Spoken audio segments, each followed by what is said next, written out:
உங்களுக்கு சாதகமான பலன்கள் கிடைக்க போகுது. அமைதியான சந்தோஷமான வாழ்க்கையை நீங்க ஒவ்வொரு நாளும் வாழ போறீங்க. அடுத்ததாக ஒவ்வொரு நட்சத்திரக்காரர்களுக்கும் இந்த ராகு கேது பயிற்சி எப்படி இருக்கும் அப்படின்னு பாக்கலாங்க. முதலாவதாக இருக்கக்கூடிய நட்சத்திரம் நம்மளுடைய விருச்சிகம் ராசியில பார்த்தோம்னா விசாகம் 4ஆம் பாதம். உங்களுக்கு இந்த ராகு கேது பயிற்சி எப்படி இருக்குன்னு பாத்தீங்கன்னா தொழில் வியாபாரம் போன்றவற்றில உங்களுக்கு ஆதாயமான பலன்கள் இருக்க போகுது. திருமணம் கைகூடி வரப்போகுது. சிலருக்கு குழந்தை பாக்கியம் இல்லாம இருந்திருக்கும், அவர்களுக்கெல்லாம் ஆண் குழந்தை பாக்கியம் கிடைக்க போகுதுங்க. பணப்புழக்கம் உங்க கையில அதிக அளவுல இருக்க போகுது.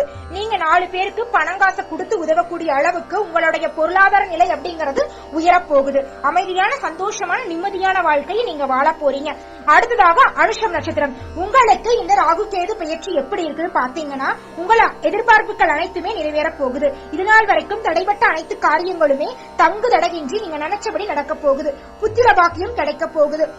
உங்களுடைய தொழில உங்களுக்கு இரட்டிப்பான லாபம் கிடைக்க போகுது. உடல்நிலை சீராக இருக்க போகுது. நோய் நொடிகள் எல்லாமே காணாம போக போகுது. அடுக்கடுக்கா சுப நிகழ்ச்சிகள் சுப செலவுகள் எல்லாம் ஏற்பட போகுதுங்க.